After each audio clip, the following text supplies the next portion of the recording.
Okay, it's time for daily game design. I'm cat sitting for the next week-ish. So I'm here at my friend's apartment. Anyway, welcome. I'm excited to share that we did get a bunch of feedback for ADRA HQ. Now that I'm thinking about it, I think this would be nice to open my email over here. Anyway, so I'm going to have challenges with like kind of flipping back and forth between what I'm looking at here and if any of you guys are commenting or anything like that, because I don't have two screens here, I just have one. But it does seem to me like I should sign into Gmail and Vivaldi, because wow, these resource things are crazy. Also, I'm sure my laptop is going to be overheating. Okay, so I got two big spates of feedback, and I'll go through these. I already wrote an email in response. Some of it is, I still have this weird thing where when I send emails to some, I think it's mainly to Sharon, they get deleted. I don't think they don't get deleted for the people I send them to. They just get deleted from what I can tell. So it's weird. The thread will just like disappear. Even if I react with like some kind of emoji or something, even that reaction gets sent to the trash. It's very weird. There's some weird filter thing going on. Okay, so I have this set of feedback from one group and then this set of feedback from another. And I wonder if you'll be as shocked as I was with some of these responses. And then I'll also go through my email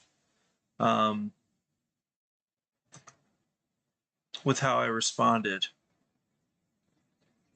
Anyway, just let me check to make sure that everything's going okay here. Great.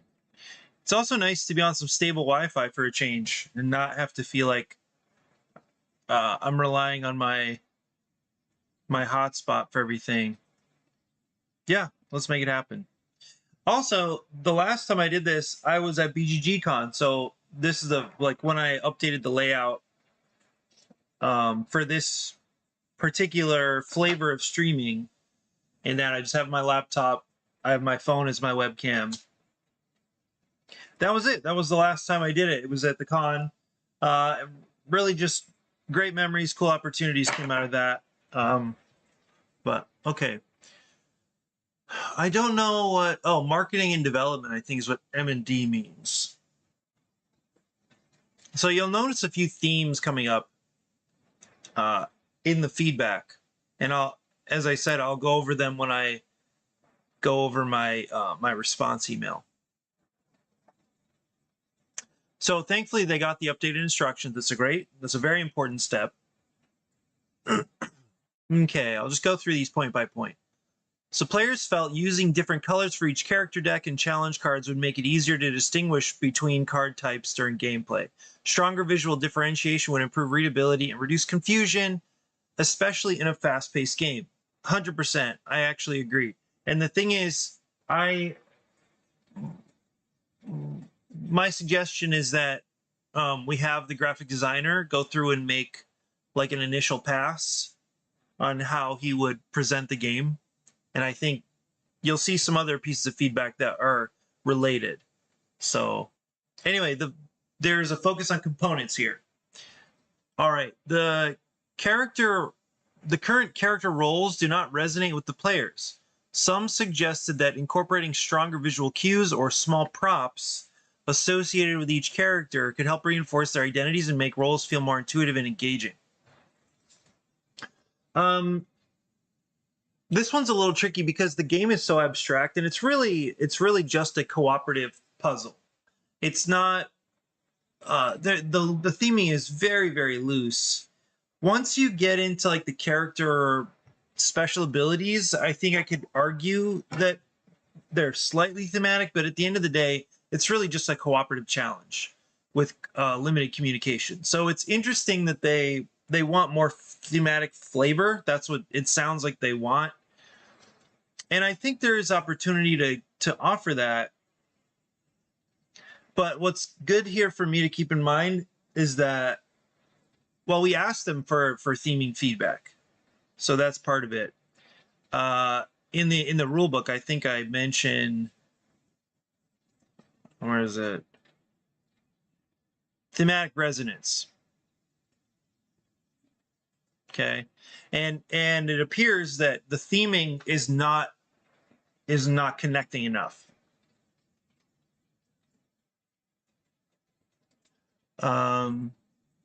Incorporating stronger visual cues or small props. The thing is, I think what I realized here too, as I was creating a response, it's that often the theme doesn't matter to me very much at all when I play games.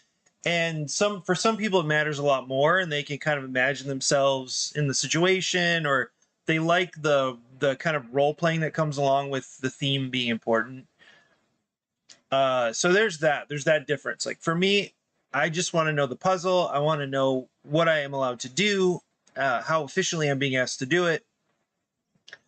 And yeah, theme is not super important to me. When it breaks down, it stands out to me. When I expect something to happen a certain way because of the theme, I notice when that theme breaks down, I guess. But the other thing is we did ask for thematic resonance, because part of the point of this game is to share, is to help people understand ADRA and what they do, help them understand that better. So it makes sense that they would point this out. Okay, next one is collaboration and communication. While the game is intended to be collaborative, players found it confusing that the instructions referenced limited communication. This felt contradictory to the cooperative nature of the game. Clarifying or rethinking this element may help better align the rules with the intended gameplay experience. So this illustrates a couple of things to me. I'll go to the little section where I talk about communication. First, I put this in here because the first feedback we ever got had to do with questions about, are we supposed to be showing each other our cards? Are they supposed to be laid out on the table? So no, I'm taking cues from other very popular cooperative games that have limited communication. And so it's an interesting point. If we're supposed to collaborate, but you're not letting us talk to each other about our hands, then aren't you reducing the collaborative aspect? I think in a way, yes, but I'm doing it because I think it's a much better and more, what's the way to put this?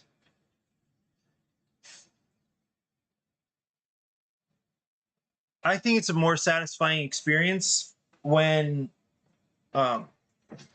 you have this challenge about being efficient, working as a team, but the game is creating obstacles for you in doing that. Here in this game, the obstacles have to do with time. They have to do with whether or not you have the right cards in hand. So an obstacle being like the randomness of the card draws, and then the randomness of the mission cards that are on display. So these are some things that make it challenging to complete the task at hand. The task at hand is to complete to satisfy all of the mission cards. And there need to be some things that get in the way of that so that the win is more satisfying. If it was all easy, if everybody could just all at the same time just play all the symbols out of their hands, then that's no fun. That's another reason why turn taking matters in this case. In the case of 5 Minute Dungeon, there are no turns. There's basically, it's not simultaneous play either, but it's not turn-based. So if you have if you have a card that helps the team, you can just play it. But here we introduce the obstacle of turn taking. So it's not my turn, so I can't play this useful card. And communication, I think limited communication is an obstacle. That's one reason to limit communication. The other reason is that, let's say all of the cards were available, all of the information was known information. So what every card in everybody's hand, if that was known information, then this game is at risk for alpha gaming. So somebody who takes over, quarterbacking, somebody who takes over and runs the game. Especially somebody who is like a little bit sharper, a little more experienced, a little more capable. That person is likely to start taking people's turns for them. And I don't think that's cool. I think it's also very likely, this is a guess now. This is also maybe displaying a little prejudice of mine about experience, but I think that my guess is more experienced players can recognize the moment where they're overstepping. This is not always true, I'm certain of that, but more experienced players are more likely to recognize when they're overstepping the kind of social boundaries or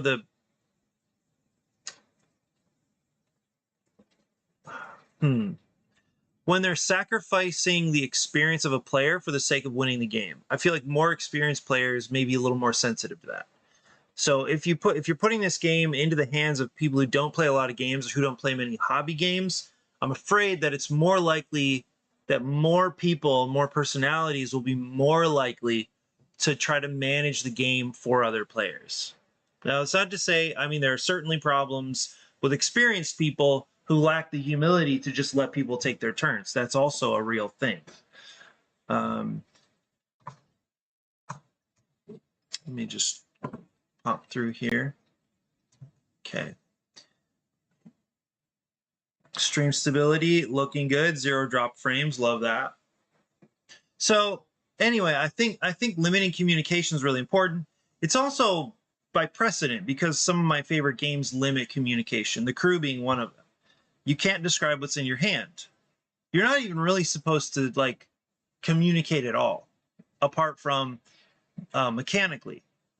And that means that you could take a card out of your hand, put it on the table, and then mark it with some information. So I think limited communication is really important, even though it breaks from the expectations that players have when they hear that the game is cooperative. So that's an interesting issue. So I think it's clarifying it. But here's where, this is another thing that I'm really having a hard time with, and that's figuring out when to spell things out versus when to just let them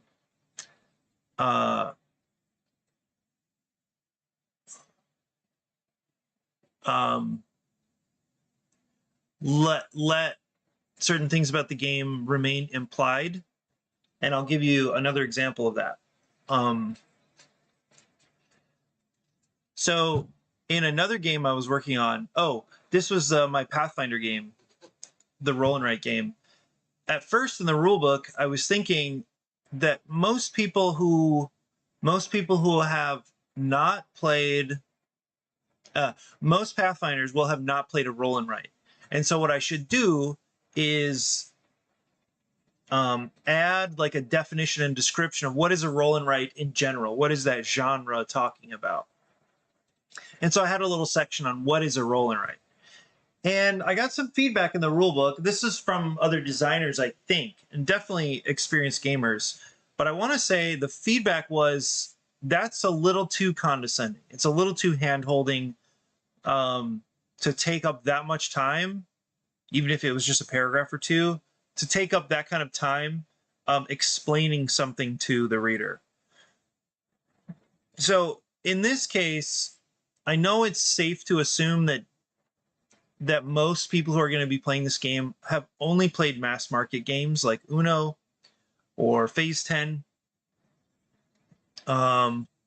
Maybe a few others are reaching them, like Exploding Kittens or what is a Taco Cat? Something goat cheese pizza cat. I forget.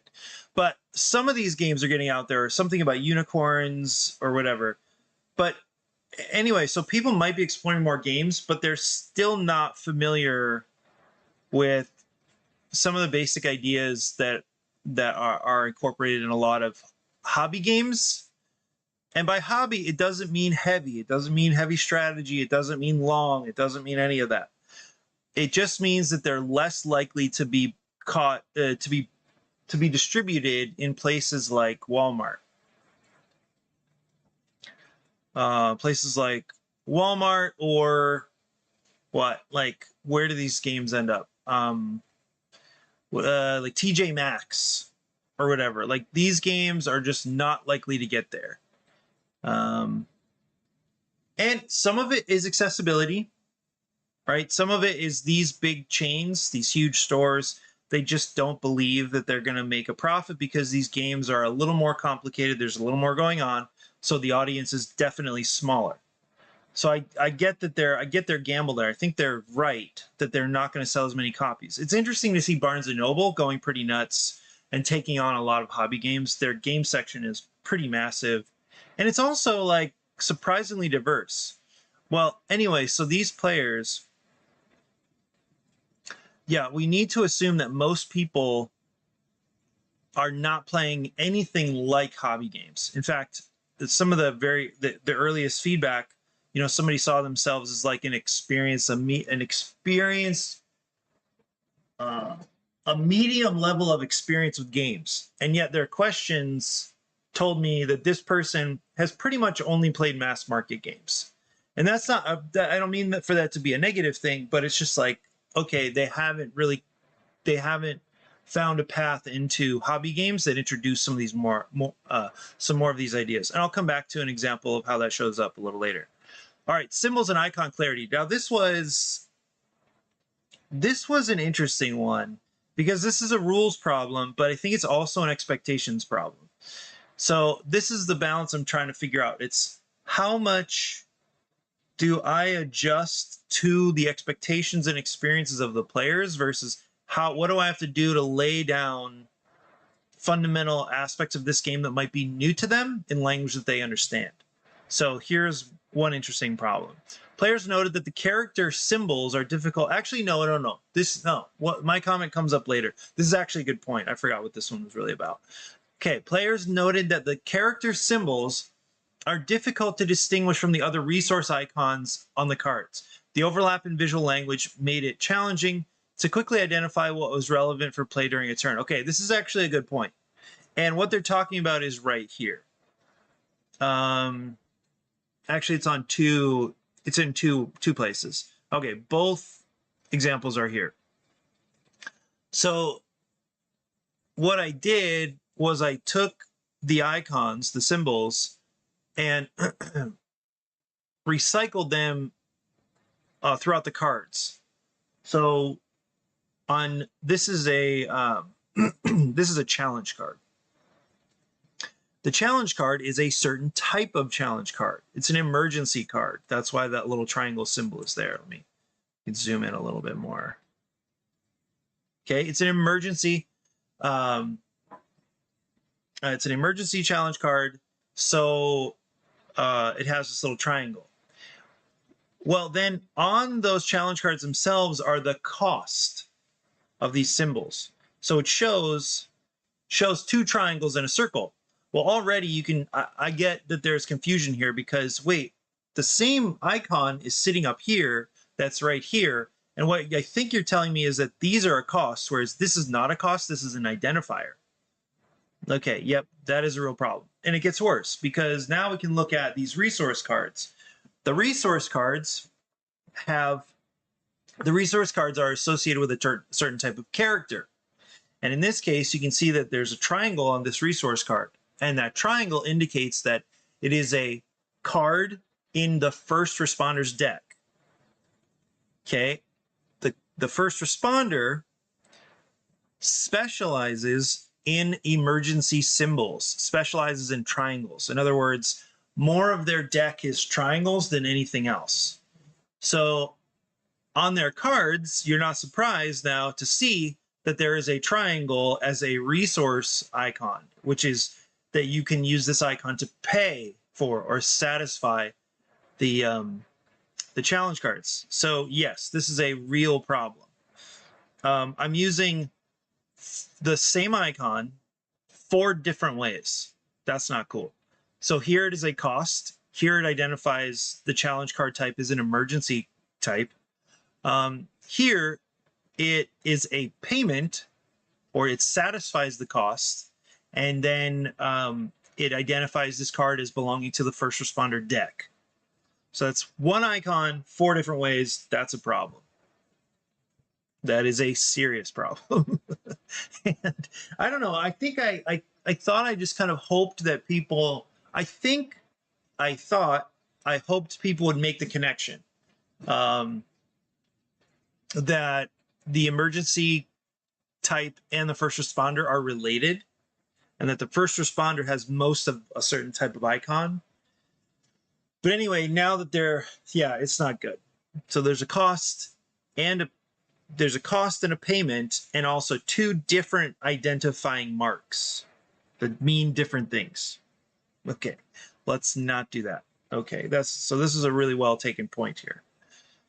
Okay, here's another interesting point. Players felt that each character deck contains too many highly specialized resources tied specifically to that role. Sometimes this limited players' ability to participate during certain rounds. Introducing more flexibility in resource distribution could help ensure consistent engagement for all players throughout the game. Okay, this is also, I think, a long-standing issue, and that is what happens when a player doesn't have the right icons and doesn't get them for a while. So they really just start drawing cards, and they'll keep drawing cards until the end of the game because they're not getting the right symbols that are on that final card. So that happens. So I don't mind this suggestion that actually we need to redistribute the icons. I think there really could be something to that. So just reducing the specialization and then diversifying each deck a little bit more. So it makes it so each character is more samey, but at the same time, they're more likely to draw the icons they need to stay in the game. So that's probably a worthwhile adjustment to make. So anyway, point taken. These 2, very, very helpful. Okay, game components and timer. Okay, and then they say that they should include a timer in the game. I don't mind that. It's a component cost that I don't love, and everybody has a phone. That's not true. But I feel like they're probably right. There needs to be a way of having a timer in the box. It's just more money. Also, I doubt that they are connected with any printers that also can just like assemble the games. So this adding a sand timer, I think, actually changes the nature of how we're going to publish the game. Okay. All right. So far, so good. Anyway, helpful. This next group is where things get pretty interesting. Okay. So the current name could be more engaging. And here's another thing that comes up, and I have this in my email. Some of these things are just the decision of the team that's going to be publishing and marketing this game. So what I recognize is I will have input on some of this stuff, but my ultimate responsibility is making sure the game works and that the game's fun. And then that the rule book is accessible enough for people to understand the game, to learn the game. Right? So anyway, okay, so the current name could be more engaging. It lacks energy and clarity. If staying close to ADRA's identity, options like ADRA Base or ADRA Main Office work better than ADRA HQ. Maybe. Not too sure about that, but maybe. A more attention-grabbing name that conveys the game's purpose or theme would increase appeal. Ideally, we could explore names that signal the game's purpose, evoke humanitarian action, and stand out visually and verbally. Totally. I think that's great. I actually think ADRA HQ is kind of punchy. It's a little bit nondescript slash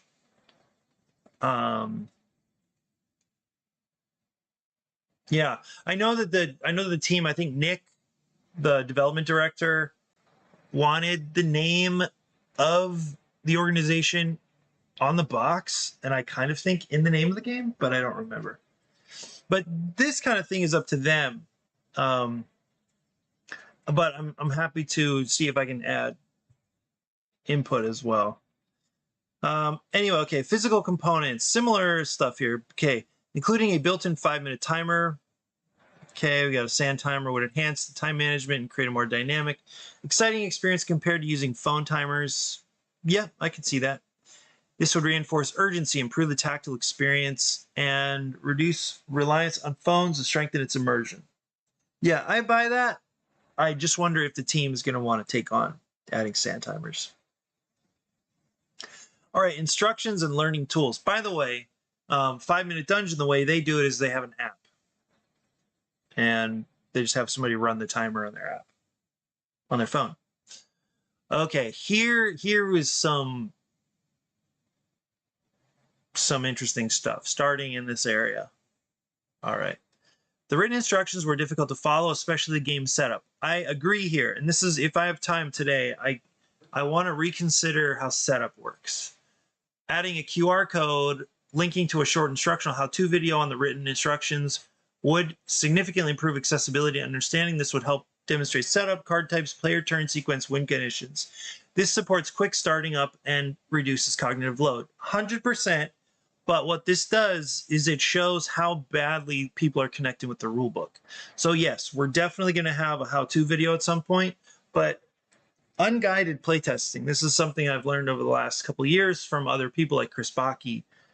Unguided playtesting, the essence of it, the value of it is making sure that the rules speak for themselves.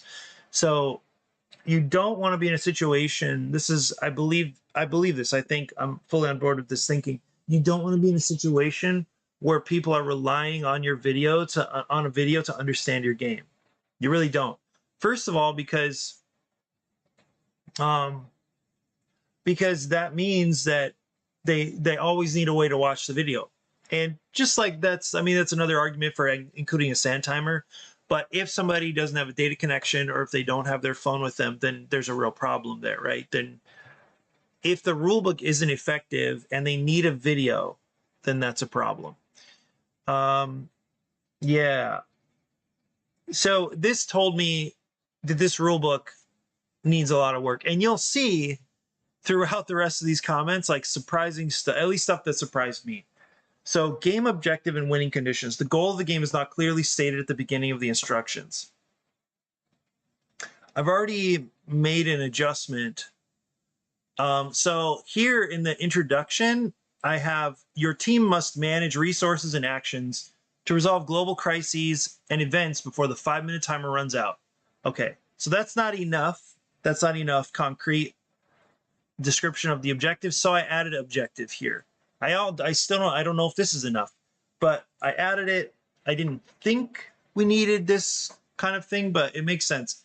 Also, you'll see later on there, like I have a list of things here in the game end, but let's see how well they connected to that. Okay. Overall objective, what it means to win and how winners are determined. So I think here, for me, this is when I started thinking about how, okay, this type of game is just completely unfamiliar with these people. That's my feeling. Now, it also means the rulebook needs work, but this is where the question of like, how much do I spell out for people? Like, how much do I assume? What do I assume about their starting point? Should I assume, for example, like if there's some insane example, like aliens come to Earth and we're trying to teach them games, I probably have to define what a card is.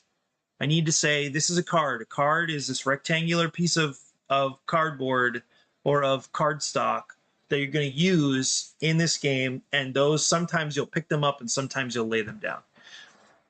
Now that's an extreme example. There are people who have not played any games like this, and it might be better for them to do that hand holding. But I have a feeling they're not going to read it all. That's the tension I feel here. All right. So next, let's see. So I do say, okay, so I clarified the objective. I can do that. I added that in gameplay. What it means to win. Like, this is why I can't tell. Did they read the rules? Okay, the game ends immediately when any one of the following conditions is met. Win. All active missions have been completed. So I think, like, so I'm used to this where, like, as a gamer, I assume that these kinds of conditions result in some kind of success or failure. So instead of just win loss, I think I need to do something like when all active, if all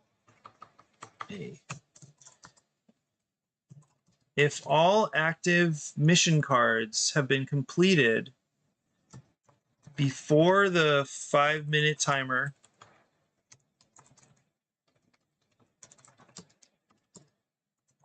runs out,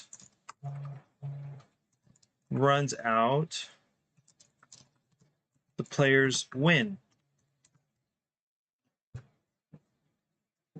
So I think I need to go to that level of description. And that's fine. I can do that. But it's something I didn't really anticipate. But that's the point. That's the point of doing this. I'll just mark this that I need to fix that later. Okay, how winners are determined. This is the thing that really, like, little stuff like this, it makes me feel like, what do you mean winners? Like, everybody wins or loses together. So is this like you don't understand cooperative games, or I didn't describe them enough, or you can't imagine cooperative games? Anyway, it's like interesting challenge here. Let's keep going. Here's another one. I'm thinking, did you read the rules? If you read the rules and you still have this idea, there's an issue. And I don't know how to meet somebody in the middle on issues like this, but I'll try. Okay, card rules and hand management. Instructions should explicitly state that each player should have 4 cards in hand at all times. In fact, the game as it's played right now, that is not the case. You should not have 4 cards in hand at all times. So I don't know why they think they should have 4 cards in hand. I'll point out a couple of places where you definitely will not have 4 cards. So, but anyway, here I have, okay, taking a turn sequence. Replenish your hand of cards if necessary. Now that doesn't say how many cards you should have, but it does say that there is a step that involves replenishing your hand of cards. Okay, but first you take actions. If you cannot play a card, or if you could choose not to as well, I should make that explicit too, you must draw 1 card from your character deck and pass the turn immediately. Here's a case where you will definitely have 5 or more cards. So already, you will end your turn with 5 or more cards in hand in this case. Okay? How's that? Got him.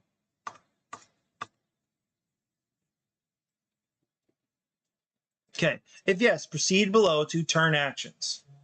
Turn sequence, take actions, replenish your hand of cards if necessary. Anyway. All right. Currently, the rules only mention drawing a card when a player cannot play, which creates confusion. This just means that I am not getting attention on this little section here. Replenish your hand. If you have fewer than 4 cards in hand after completing your actions for the turn, draw cards from your character deck until you have 4 cards in hand. Like, I don't know how they missed this, or I don't know how this is not clear. That's why in the email you'll see that I ask for that I'm asking for video, because I don't get it. This is one case where I'm like, wait, it's definitely right there. It's 100% right there. So what I think is happening is players think they're supposed to be drawing cards the instant after they play, drawing a card the instant after they play a card.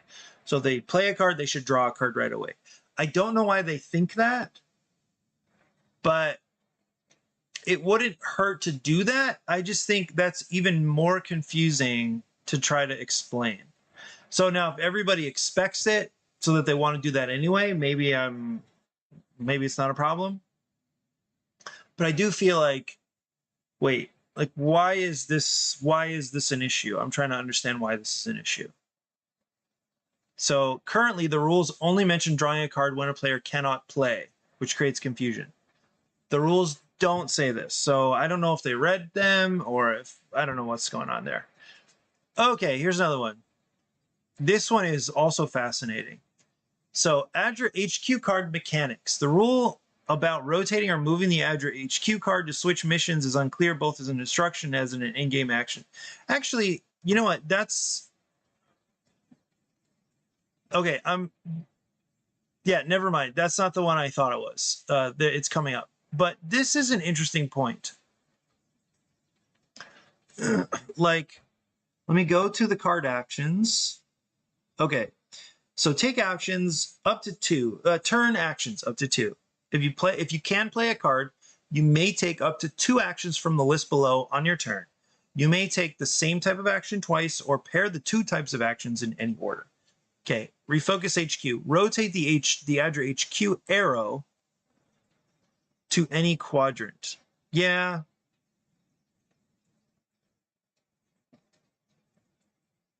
Yeah.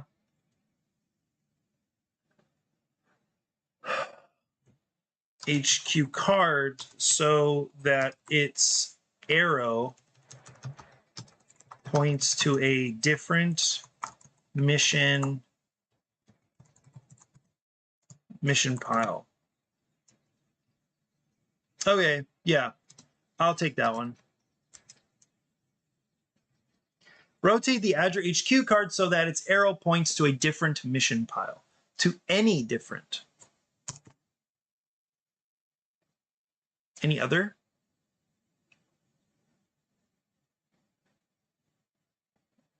Okay, yeah, I own that one. I think that was not super duper clear. Okay, let's go back. Oh, okay. Here are the next 2 that I thought were very surprising. So terminology, labeling actions as moves would align better with standard board game terminology and improve clarity. So this I thought was a really interesting one. So first of all, there is a sense of standard terminology. And you know, this is coming from people who probably, and this is going to sound very, very condescending, but this is going to come from people who probably think of themselves as people who play games regularly, or that they like playing games, or that they have played a lot of games growing up or something like that. And so they have a sense that there is standard terminology. And what I would argue to them is that if they spent more time in the hobby and played more hobby games, then they would run across the term action as more typical than the term move. Like, I don't think in rule books, at least that I'm aware of, you don't make moves in games. You typically take actions. So that, first of all, it's interesting to bump up against this sense that players have that there is a standard and that they're aware of the standard. And in this case, the standard is move versus action. All right, so I don't mind this. I don't mind making some of these kind of changes to adapt to the audience. However, move, I feel, is not the best choice here. And the reason is that you are physically moving something, in particular the ADRA HQ card, as an option for one of the actions. I mean, rotating is not necessarily moving, but I think it's too close to moving to be a good stand-in for this general category of what you get to do on your turn. You get to make moves. I don't think so. I think you should take actions, and I wish people would just like warm up to that idea. I wonder if I should say turn HQ.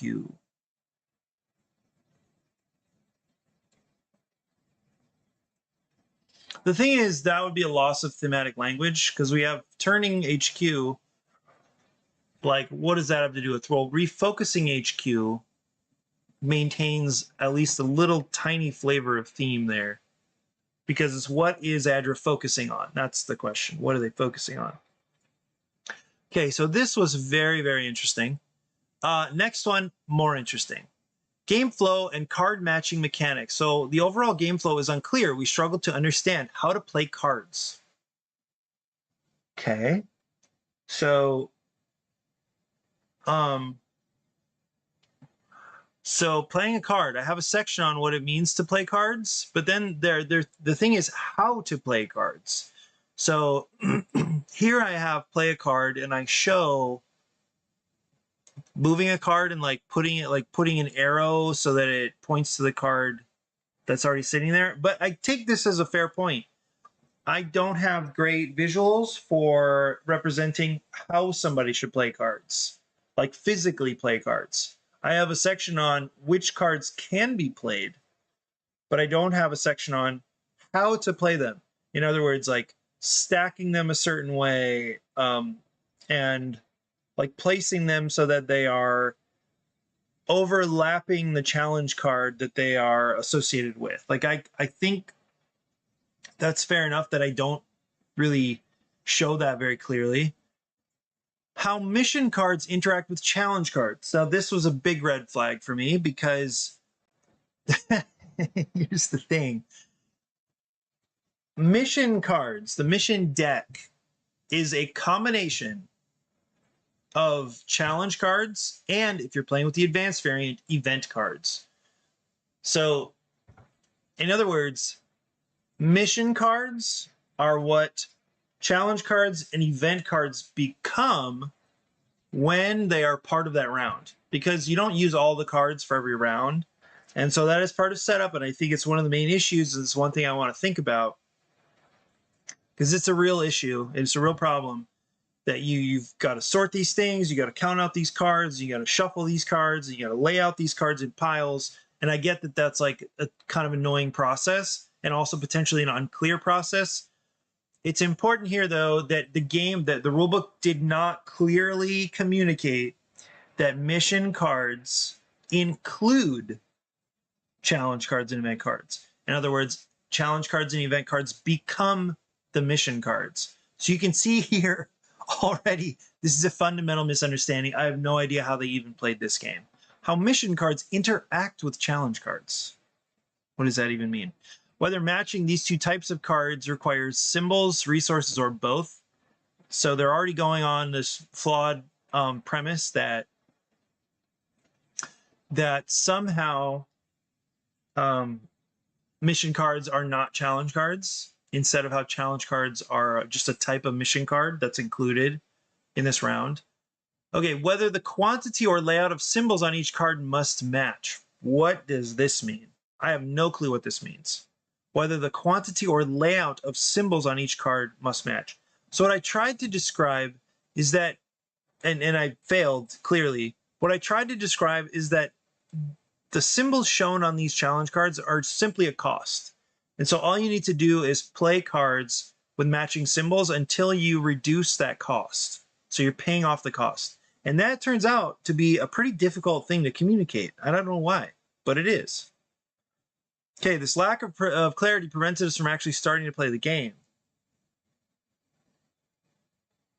Okay, additionally, Section 2, Actions, appears to explain how to play cards, but its placement and wording makes it seem secondary to matching mechanics. I think I need a long conversation with these people, because placement and wording make it seem, and what I want to say clearly, and for you, what I want you to understand is I'm not saying it's the problem of these people. It's clearly a rulebook problem, but I'm having such a hard time wrapping my head around from the rulebook, how did these ideas even come about? Like, how does this feedback exist? What is so wrong with how the rulebook is organized or written that this kind of misunderstanding, which is most fundamental, like, how is this happening? That's what I want to know. So anyway, interesting. Yeah, okay. Event cards seem intended as wild cards, but their purpose and how to play them are not clearly explained in the instructions or card imagery. Fair enough. Actually, that's a good point. Right now, there are no examples with event cards. Like, I don't even show them visually. And that's right. So that's a mistake. But it's interesting that it says you don't know, like, to play them, how to play them. Does that mean how to react to them, how to respond to them, or like do they think they're actually supposed to play them somehow, like from their hands? I don't know. So yes, that's a problem. Character cards and resources. The purpose of the resources on character cards is unclear. It's not evident whether they should be matched or to mission cards or if they're purely decorative. This is the same point that I think the other group was making, that the symbols try to mean way too many things here. So that's fair enough. All right, now here is an interesting one. This set of feedback, and now this is more the category of like the ADRA staff, the ADRA team themselves.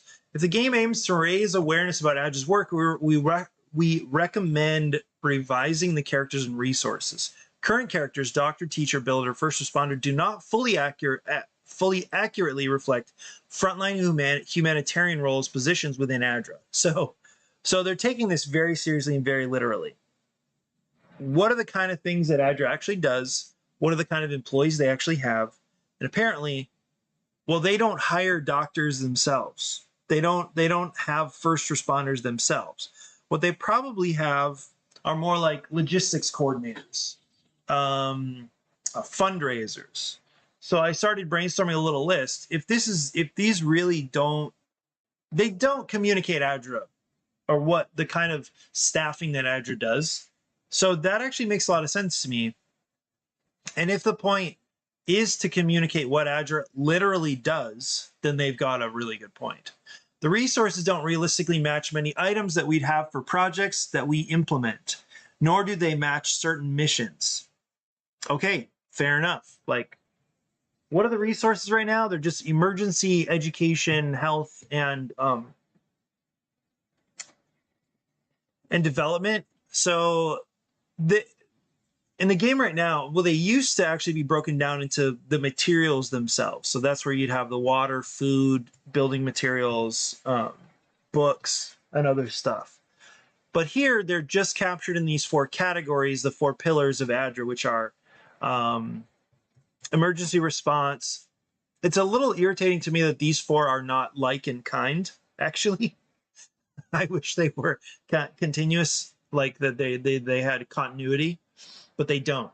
So, but anyway, so there's emergency response, there's health, education, and livelihood.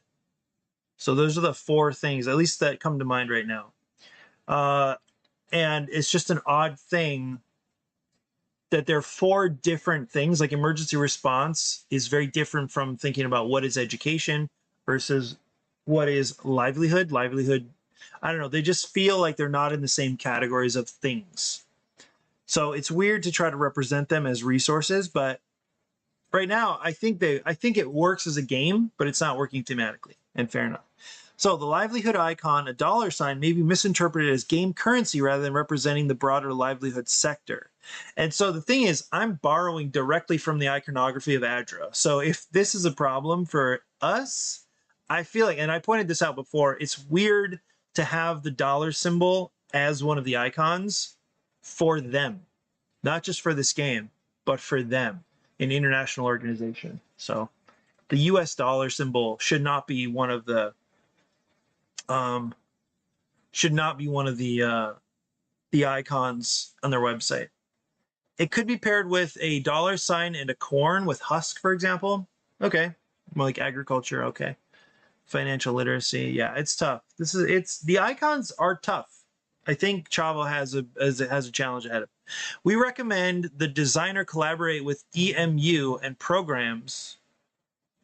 I'm not sure what EMU and programs teams to ensure characters, resources, and missions authentically represent humanitarian work. I think that's fair. And I also think this is up to the ADRA team. If they want to reskin, if they want to have different characters with some different abilities, we can do that. And I think that'd be fair enough to do. Okay, so I'm going to go quickly through my email. And I'm sure this is riveting for you. Actually, let me just check in again. Stream is good.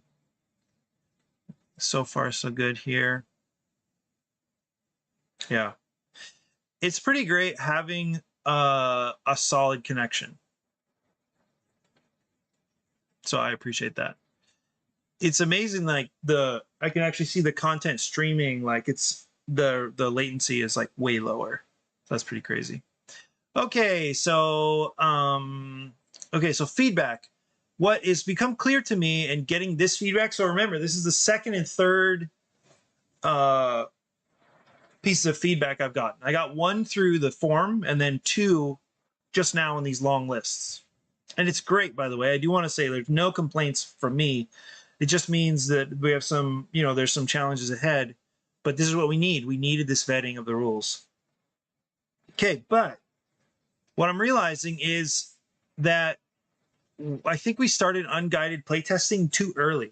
Like the enthusiasm to get it printed and getting their staff playing, it was great, but it was not time to release the rules to the people. It would have been way better for somebody who knows the game to teach the game and then just see if people are having fun. This is the stage we need to be at right now. Is the game fun? Is it working? And so that means cutting out the rulebook experience. So that was my bad. I really should have tried to slow them down in this case and just say, okay, cool. You guys need to know the rules. You need to know the rules well. Maybe we should make a little how-to video so that people don't have to go through the rulebook to learn.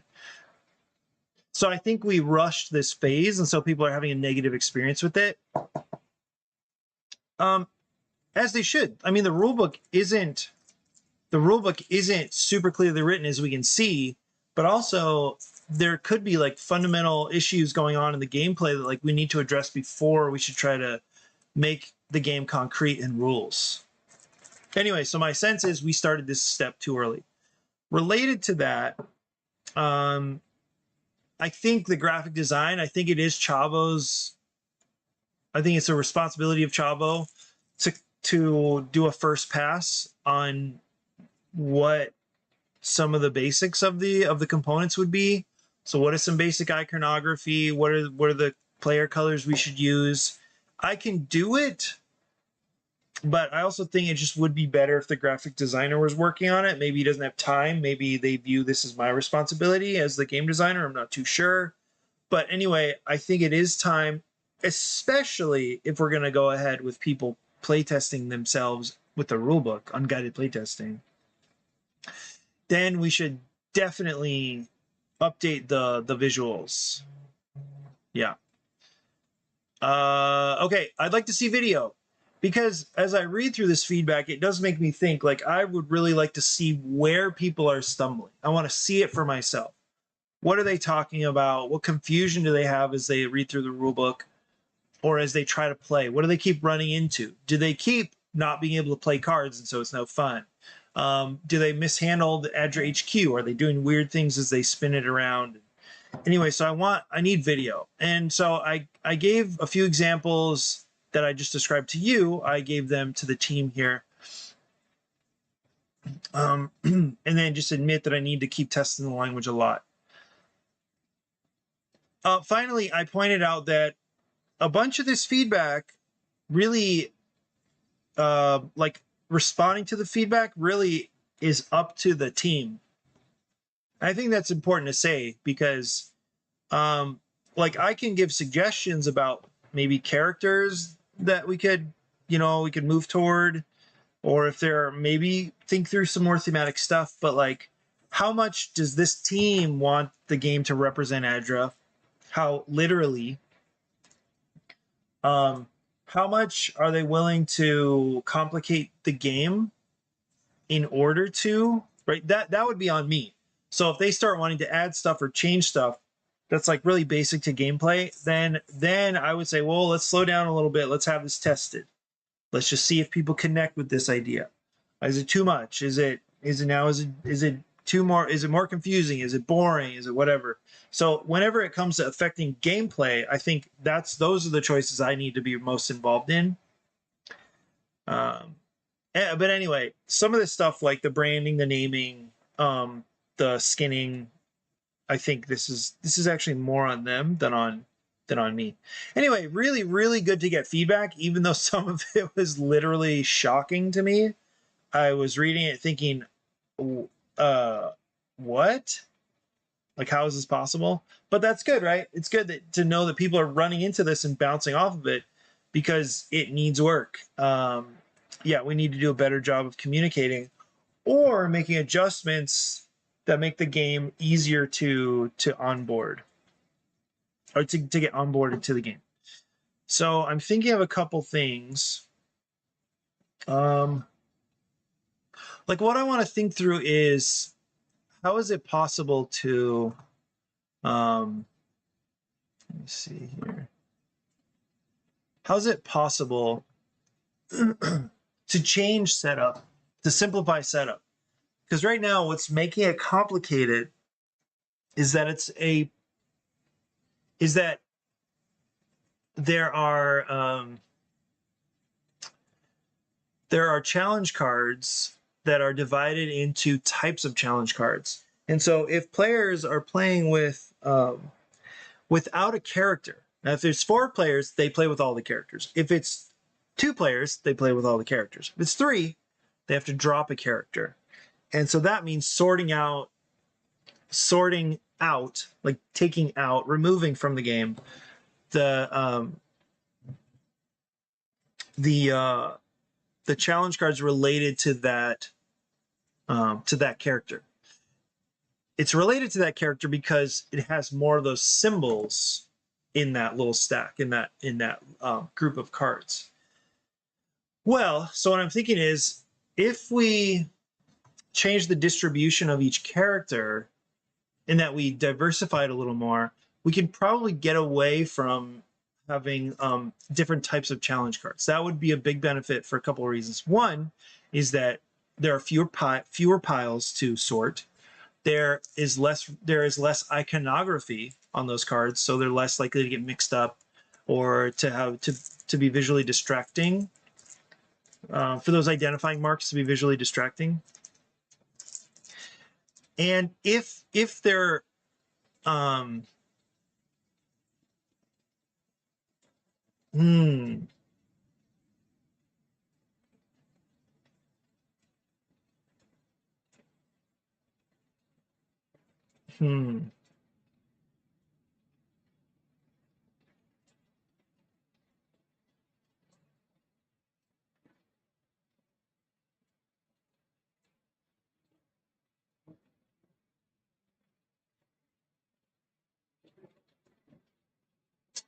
Well, I think if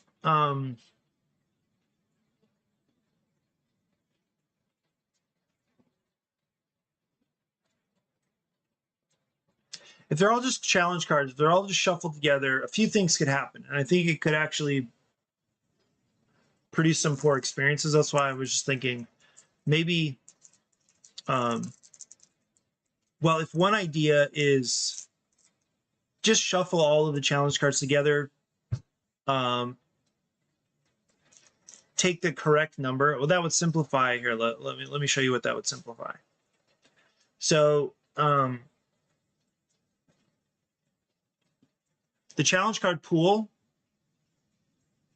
we could change that.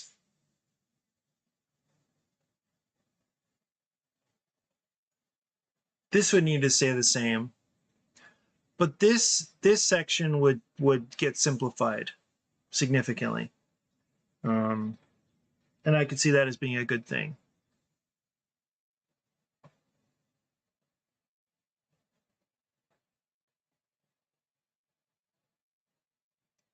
Yeah, so you wouldn't have to describe the challenge card pool. Wouldn't have to be a thing anymore. It would just be shuffle the challenge cards and take some number of them depending on your difficulty level. I feel like event cards are not working, but I haven't seen it up to know. But I do think they're not working. We probably don't need them.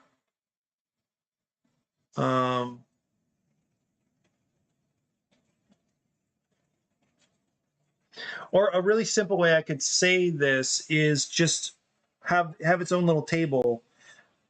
I think I do, actually. I have it. Yeah, here's the table right here. That's fine. That's fine. But I don't know if event cards are actually good or interesting or useful in the way that we thought they would be. Anyway, I think being able to simplify this would be really, really helpful. This section right here.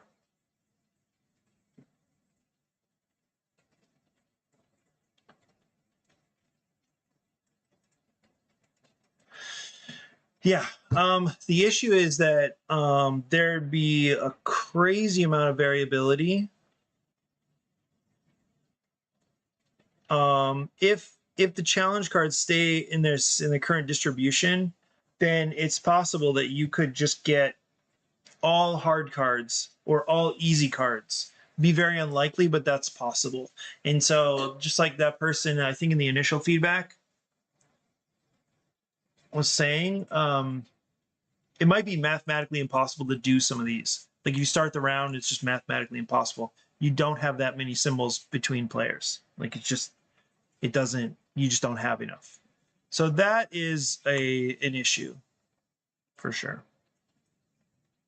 But I think it's a step I want to explore. It's a direction I want to explore. And that is just to diversify players' decks a little bit, which I think should make it more reasonable to collapse all of the challenge cards into just one category of card rather than have them separated into the 4 categories. And in that way, you just shuffle a bunch and then take whatever number you need rather than, sort this character out. We're only playing with three players. So let's sort these cards out and then go through that little process. That could be annoying.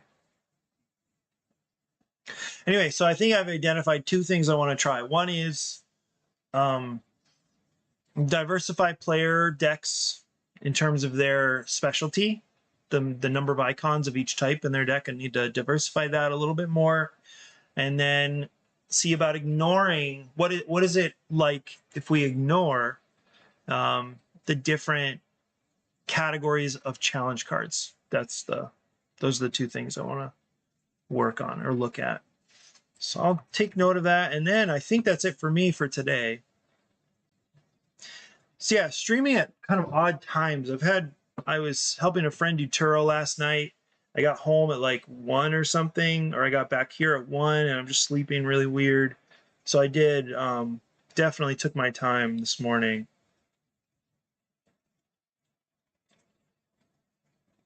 Okay. After a bunch of feedback, I want to explore 2 big changes. Redistribute icons within player character decks. So they are slightly more diverse / less specialized. Fair enough. And then ignore challenge card types. Shuffle them all together. And take the appropriate number for difficulty level.